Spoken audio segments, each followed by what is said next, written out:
আসসালামু আলাইকুম। আবারও চলে আসলাম আরও একটি ভিডিও নিয়ে। তো আমি এখানে দেখাচ্ছিলাম আমার মেয়ের মাথায় অনেকগুলো বীজ উঠেছে, কারণ আমাদের বলো সব বীজ উঠেছে আর দিয়ে আমার গরমে তার জন্য স্কুল গেছিলাম না, তার জন্য আমার কষ্ট পেয়েছে, তার জন্য আমার বাড়ি চলে গেছিলাম। আমার মেয়ের ভীষণ গরম লাগে, যেহেতু আমাদের টিনের ঘর, আমাদের ঘরের ওপরে টিন দেওয়া আছে। তো দুপুরবেলায় তো মারাত্মক গরম, মানে খাটের ওপরে শুয়ে থাকলে মনে হয় আগুনের গোলার ওপর শুয়ে আছি, এত গরম লাগে। তো ভীষণ গরম, একদিকে আমার মেয়ের চুল রাখার ইচ্ছে, আরেকদিকে এত গরম। তো কিছু করার নাই, এই গরমে থাকতে হবে।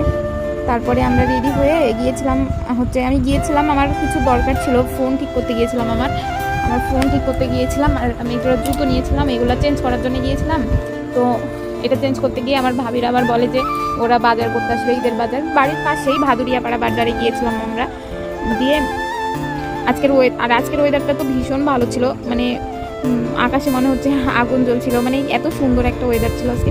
তো আমরা কাজ সেরে দোকানে আসি, আমিও আমার মেয়ের জন্য বাজার করতে এসেছিলাম, ঈদের বাজার। তো আমার ভাইয়ের ছেলের জন্য বাজার করতে এসেছিলো। তো ওর জন্য একটা টি শার্ট পছন্দ করে, আর আমার ভাবি একটা নাইটি নিয়েছিল। এগুলো নিয়ে আমরা আর ভিডিও করা হয়নি আর কি, এগুলো নিয়ে বাড়ি চলে এসেছি, সেদিন আর ভিডিও করা হয়নি।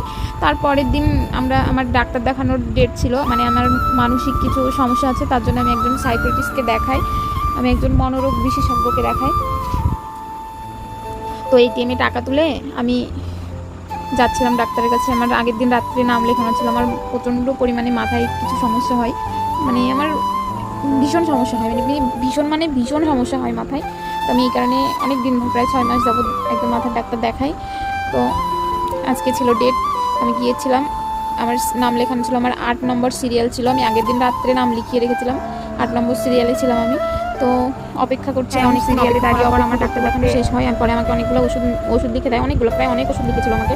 তো আমি ওষুধ আমি সব ওষুধ নিতে পারিনি, অনেকগুলো টাকার ওষুধ লিখেছিল, তো আমি সব ওষুধ নিতে পারিনি, যেগুলো আমার মেন ওষুধ ছিল সেগুলো আর কি আমি নিয়ে আমি চলে এসেছিলাম। বাড়ি এসে অনেক ক্লান্ত হয়ে গেছিলাম, তো আর ভিডিও করা হয়নি। বাড়ি এসে আমরা একটু ঘুমিয়েছিলাম আর কি। বাড়ি এসে আর আমি আমার মায়ের বাড়িতে নেমেছিলাম, বাড়ি এসে ডাইরেক্ট মায়ের বাড়িতে নেমেছিলাম। তো আমি আর ভিডিও করতে পারিনি, আমি অনেক ক্লান্ত ছিলাম, তো আমি ঘুমিয়ে পড়েছিলাম।